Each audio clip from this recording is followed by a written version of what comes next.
It seems I've won. No! It can't end like this! Who else will protect Shibuya?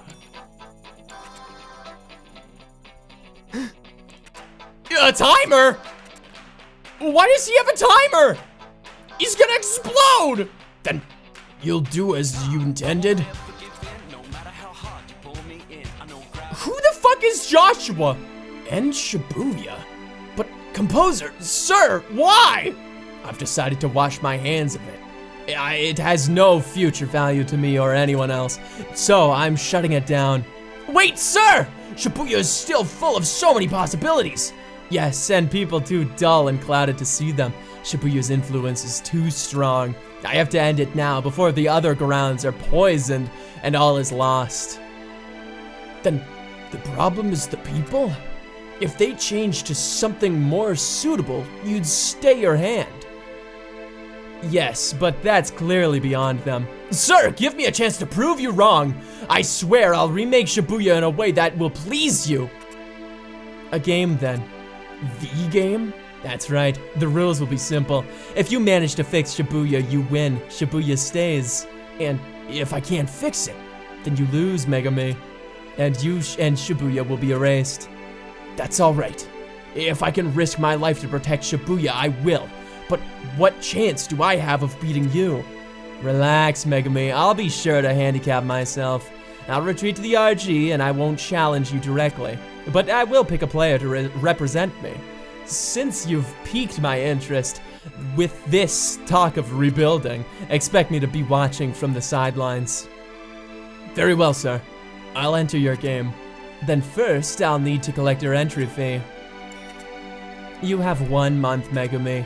I wish you nothing but success.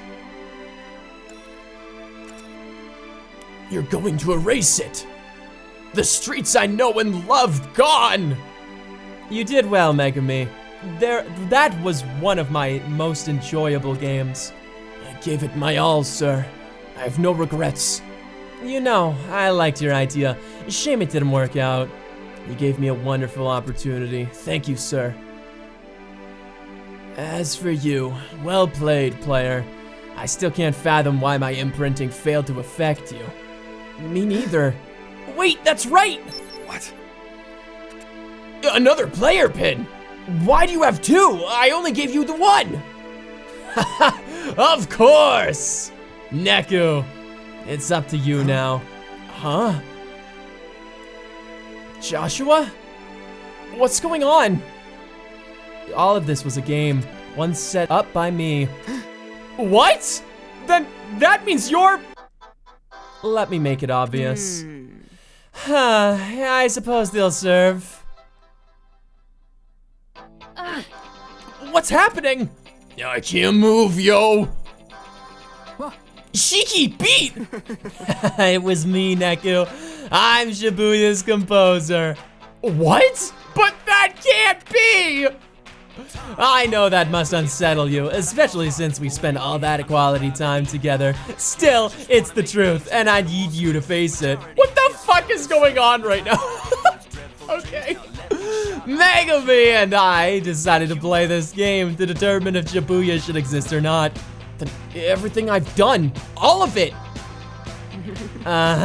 You were playing for my team. Really, you did a bang-up job. I couldn't have won without you. Then what have I done? I had one role in this game, picking the player who would play for me. One boy from the RG. Me? Very sharp, Neku. Give yourself a hand. I knew I picked the winner, but it was Pieface that killed me. His bullet was meant for me. For some time now, he's been after my seed. Maybe he thought I could be killed in the RG. A gross miscalculation. The composer, unlike the Reapers, can use some of his power in this living world. So, poor Minamoto. Did I just say it right? The biggest plot twist of them all! Failed! And fled back to the UG. But I like keeping him around. He knows how to eat up a game. Unfortunately, he overheated this time, so I had to retire him early. Couldn't have him spoiling the climax. Then You're the one who beat him? Why, yes. You're just sharp as a tack, Neku. Anyway, the pest followed me everywhere, even into the RG when I went to get you. Into the RG? Wait, no! Why don't I return all the memories I've been holding on to? Yeah!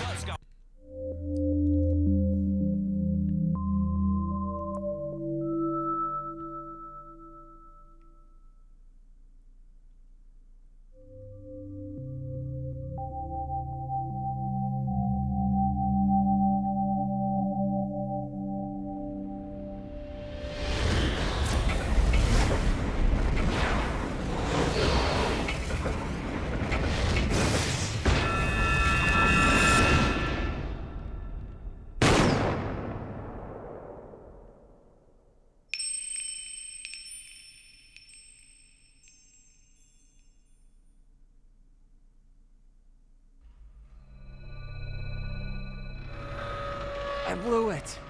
What?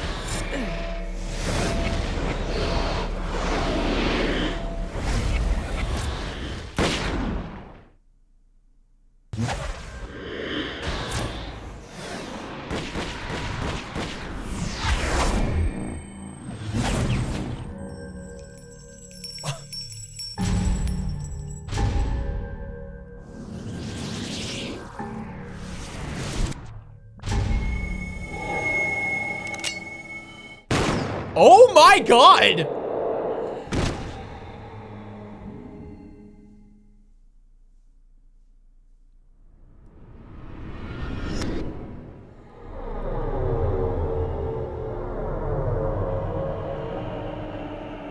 Lucky me. Oh my god! It was you! I thought I finally found a friend I could relate to! But it was you! You killed me! Now, Neku, why don't we play one last game? You tricked me!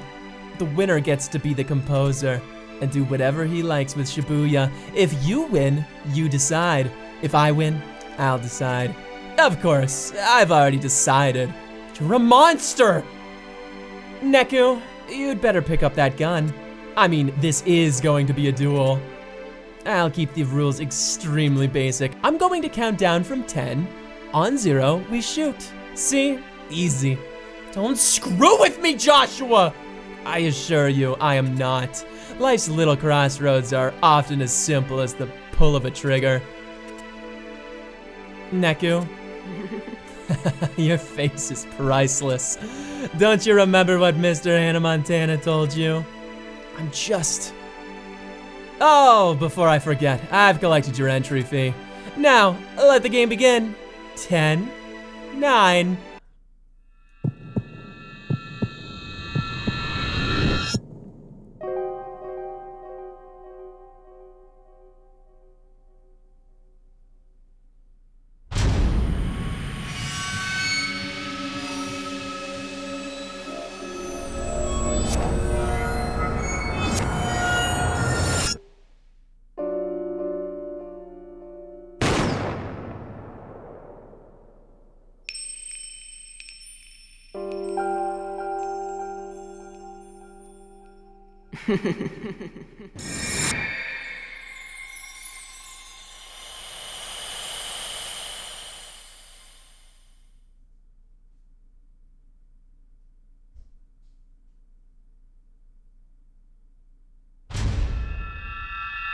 Okay, but what the flying fuckaroni just happened? What the hell?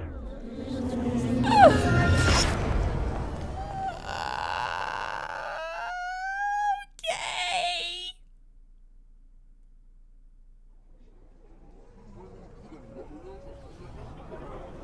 Okay, but am I?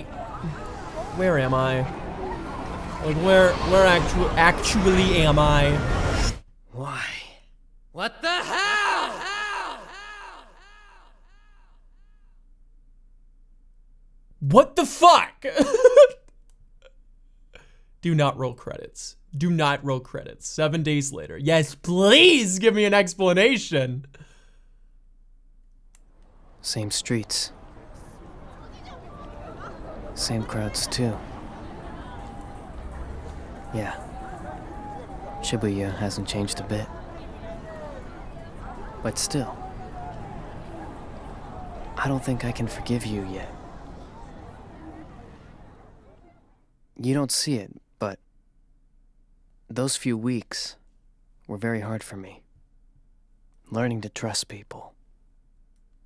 Having that trust broken. Finding out the town I pegged is small and stifling and empty. Wasn't any of those things. Let me in! Tell me what you're thinking! Only by allowing strangers in can we find new ways to be ourselves. I'm scared. Scared of getting a second chance. Listen up, Phones. Cause I ain't asking twice.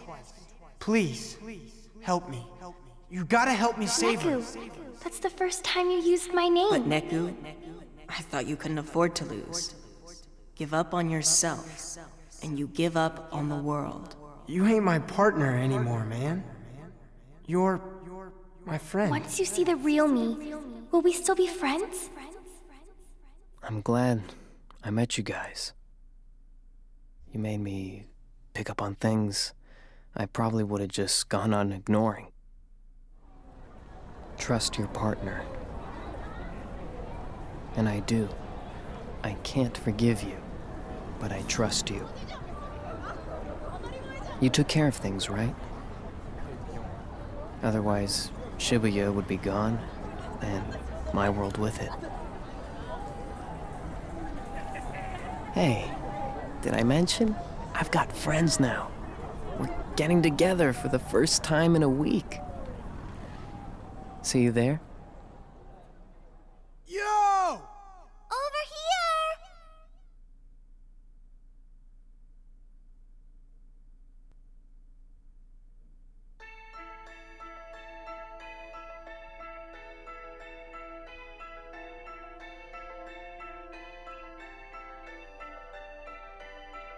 God damn it. Huh. I feel like after the game breaks to a credit sequence, my first word is always ha. So I'll give you another ha.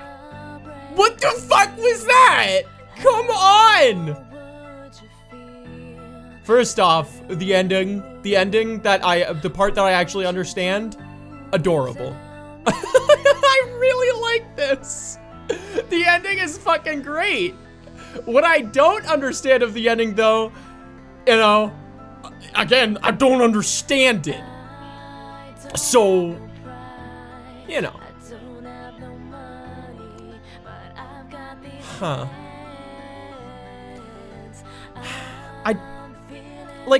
I'm slightly confused. I don't know. I don't know that I completely grasp the ending is my biggest problem. I want to grasp it, but okay. I want to firmly grasp it. But, you know, right now, I'm not understanding exactly. So at the end there, I mean, Neku let Joshua just shoot him. I guess he trusted that Joshua would, you know, make things better. As Joshua said, if Joshua won the last game, which he did, then Joshua will decide. Decide what, like, the fate of Shibuya, obviously.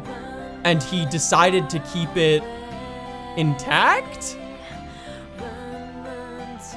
I guess maybe what's the takeaway is that both characters, Neku and Joshua, you know, grew throughout this experience. I mean, obviously Neku did. Huh. But I mean, obviously, yeah, hey. Hi.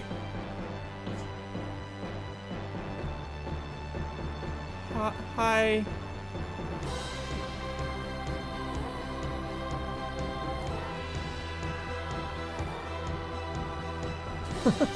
That's really cute. I like it. Aww. Huh. It should be noted. This should absolutely be noted. Yeah, the credits are rolling. This Let's Play's not over. I actually have like a to-do list of things, and the top of that to-do list was to finish the game. Like, there's still multiple points to do on this to-do list of stuff that we have to do after to get the bigger picture. So I'm sure a lot of, like, anything that is absolutely, you know, kind of a blur to me right now, I'm going to probably be padded out and understand a little bit more of that in the future.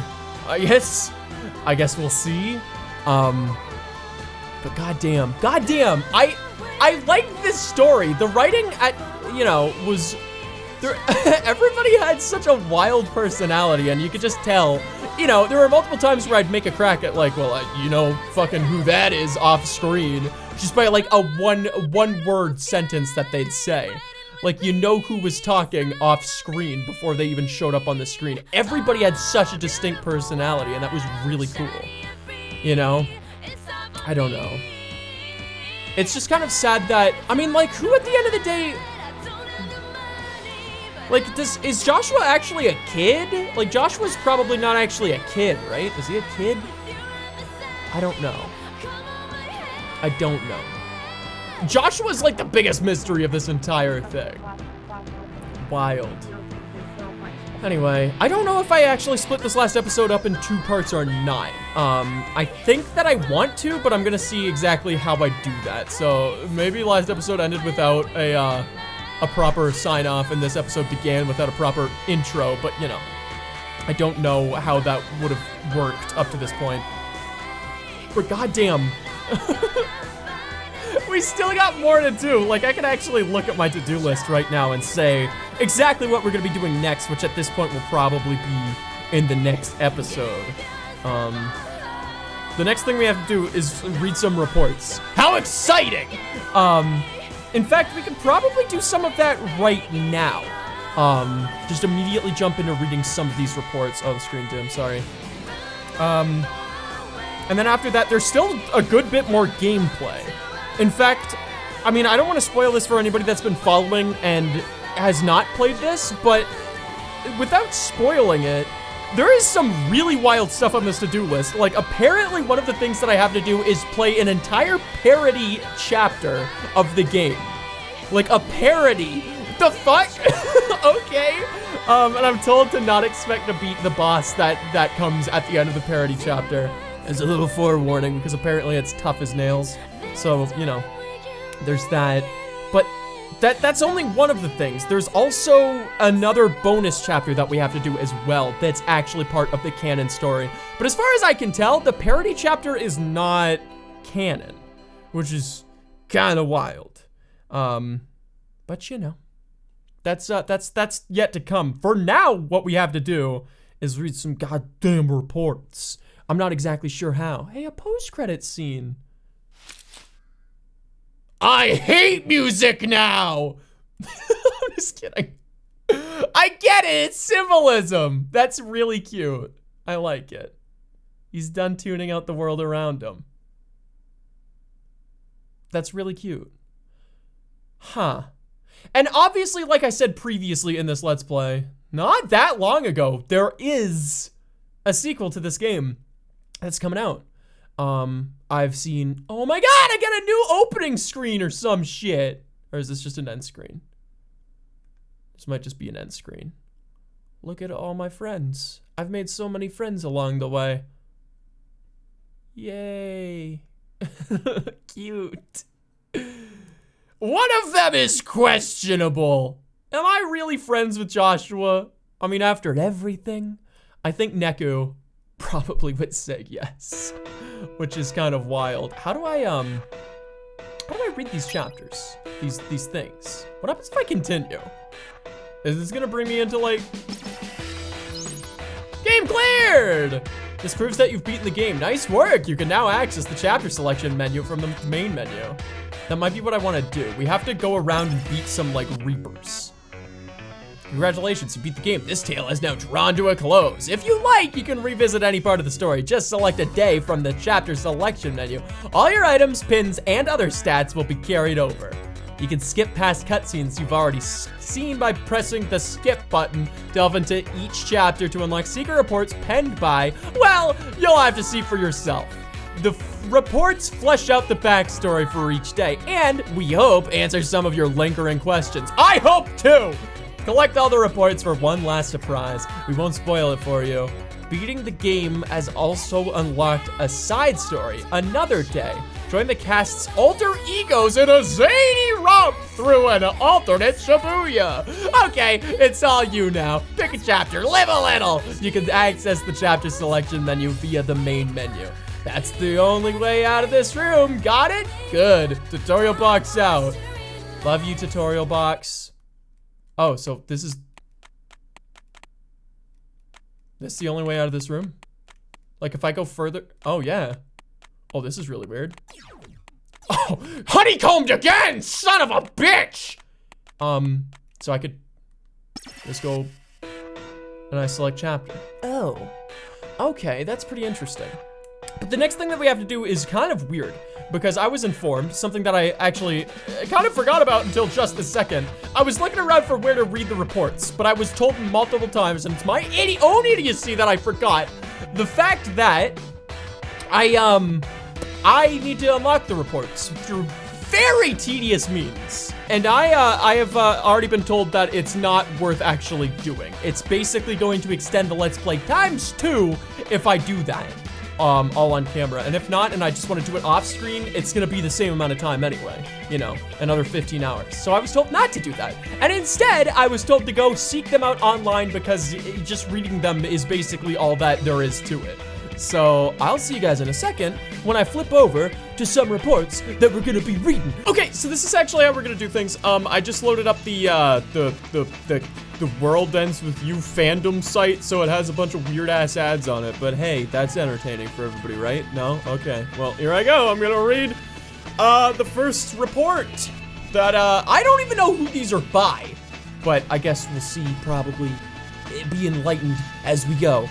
Anyway, Day 1, Secret Report 1. As is common knowledge, all games in the UG take place under our supervision. However, this particular game is saddled with a nigh unbelievable set of extenuating circumstances, catching the attention of the higher plane. Thus, I shall be taking a more hands-on role this time as detailed in this report. The core differences in this game are as follows. Its role in plans for Shibuya's destruction, the composer's absence from the UG, the resulting limitations to his powers, and the game being played by a proxy. The composer has informed me of two major points: that he plans to destroy the UG, but also that his final decision will hinge on the outcome of his game with the conductor. A provisional rule for this game requires the composer to vacate the underground. It is unprecedented for the composer to be absent during a game. I cannot predict what effect it may have. This is actually really weird so far because I thought this was gonna be from either the composer's perspective or Glasses McGee's perspective, whom I do not remember the name of. But considering the way this is written so far, I have no idea who this is written by. Anyway, continuing. Furthermore, the composer must lower the frequency of his vibe, as we all do, to travel from the UG to the RG, inevitably curtailing his abilities. This makes investigating the conductor and his strategy incredibly difficult, as the composer is still the only one who knows who and what I am. It means lingering in the UG to author reports carries a lethal risk. The greatest randomizer in the current game is the use of a hand-picked proxy to compete against the conductor in the composer's stead. No information on the person exists at present. While the situation seems dire, I believe the key to getting ahead of all of this is at hand. You see, time always builds upon the past. I have already located our key. It is a pin request from the conductor. Normally, the psych manifestations of pins are determined by one's imagination. Thus, by analyzing this pin, the user imagination, or rather, their true intentions, are revealed. Unfortunately, this order came from the composer and never came into contact with the conductor. Thus, I could not use it to determine the nature of his imagination. I, too, have lowered my vibe to tune in to the UG, limiting my abilities. However, at this stage, realizing that this pin holds the key is sufficient. The possibility of forestalling the plans for the UG's destruction remains the same. So many big words!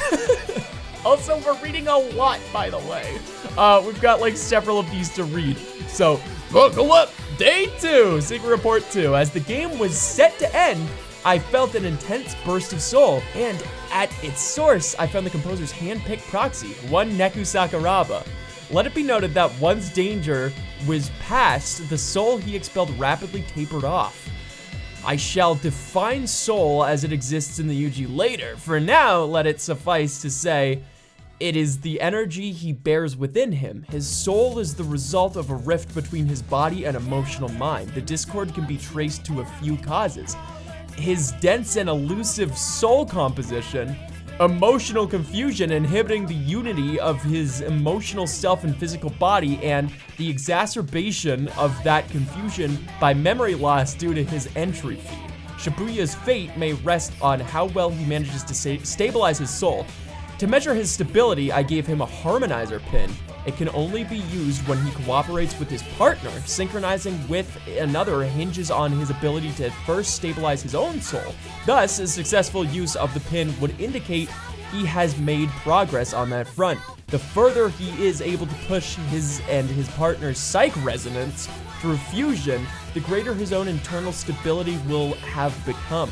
The progress of the soul merits close observation henceforth. Oh boy, Day 3, Secret Report 3. Allow me to redefine the composer's role. As I continue to observe the game's progress, I have a clear view of the enormous effect of the composer's absence. A clear definition of his duties are key to understanding the extent of this disruption. The composer holds absolute authority over the underground. By authority, I mean the right to determine rules. He is the only one who can change the composition of the UG, and sole creator of this Shibuya. The underground Shibuya is created and organized by the composer's rules, which pit players against Reapers in a struggle for survival. A new composer only arises when the previous one is defeated. The victor takes the victim's place. At this juncture, the new composer rewrites the rules of UG Shibuya. However, there being no composer at all is a different situation. It means rules that make up the UG are invalid. In other words, without a composer, the underground collapses. However, the composer's absence is still a secret. At present, only 3 people know: the composer himself, his opponent, the conductor, and the producer, me. The producer's role is that of guardian over the game. For observation purposes, he must sometimes descend from the higher plane to the underground. While the producer is natively an entity from the higher plane, he can adjust the frequency of his vibe to visit the UG in lower planes. Think of a radio. Going from station A to station UG simply requires tuning in to a different frequency. The producer has the power to contact any and all beings in the underground. However, he is strictly prohibited from revealing his identity in the UG. His existence endangers the stability of the rules and balance of the RG and the UG. Thus, the producer's identity must stay a secret from Reapers and players, not to mention those in the RG. He may freely contact only one person as the producer, and that is the composer. So obviously the producer is Hannah Montana. Hannah Montana produces this series. And also, this is the first time we're hearing about a producer, but no shit considering what we just read. Odd. Day 4, Secret Report 4. The UG exists as a separate plane where the composer can judge the worth of men. Within it are Reapers and human players. It is infeasible for the composer to judge all of humanity by himself, so a filtering system utilizing the Reapers was created. The Reapers game. Reapers act as a test, weeding out unfit players. Upon becoming a Reaper, one's physical body changes, gaining incredible strength and an extended lifespan. As Reaper and player alike progress through the game, engaging in imagination-driven combat, their soul is refined. Soul is abstract matter, revealed through our research into life and death, and a component in the makeup of the atmosphere humans will, thought all phenomena. What? As Reapers execute the game, they undergo a process of evolution, from grunts to officers to the composer. However, Reapers that follow the ideal route are rare, and most are erased by players.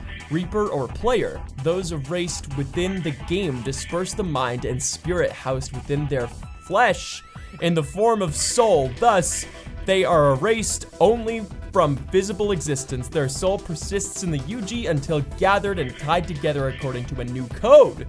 The new code is essentially imagination. Given sufficient imagination, any form is possible, be it a pin or a Reaper. Variations in this code cause the soul to manifest in different forms. In other words, humans, Reapers, and Noise are all entities formed of soul. The only difference is their code. And what are Noise? Entities without conscious will, only the drive to multiply. Thus, they constantly thirst for soul, attacking players and possessing humans in the real ground. Soul consumed by Noise is destroyed even if the noise is erased. Thus, possessed humans only exhibit a rush of euphoria immediately after the noise is removed. Though untested, the same would likely hold were a player or Reaper possessed. Oh my god. I think we're gonna stop here for today. This is probably gonna be the entirety of next episode, so if you guys aren't interested in the backstory and explanation of what the fuck we just witnessed for the last month and a half, then, you know, you probably can skip next episode. I will wrap up all of these secret reports within next episode. So the next day will definitely be, you know, back into the game, back into actual gameplay. But after that, we actually aren't reading all of these reports, exactly. So we'll be back in the game, not next episode, but the episode after that, I would think. And then, we actually have to come back to reports eventually, but for now, that's where we're gonna leave these reports. I'll continue on day 5, next episode. I gotta be honest, a lot of this so far has felt a lot like word salad. I feel like, the thing that you gotta remember though, is like, I don't know if it's just me or if this is just by human nature, but every single time I read something out loud, I don't necessarily retain it all in editing. I feel like I'll probably have a better understanding of what was just said because Bryson from the past will be reading that to Bryson in the future. But my god, right now, word salad without dressing, so it's a little hard to digest. Anyway, that is the end of this episode. Thank you guys so much for watching. If you guys like this episode, please give it a like. If y'all want to subscribe to Father Remainder Let's Play, please do so, and also consider supporting me over on Patreon. Links for everything I just mentioned in the description down below. As always, thanks again for watching, and come back next time for word salad. Maybe even with a nice Italian vinaigrette. Who knows? Give me chance, take me deep. Give me chance, take me deep. Give me chance, take me deep. Trust me with the words. Cause I'm not yo, it all kind. Tell me who you are, what's in the mind. If it's a space, you're lost again. Step aside and see the world.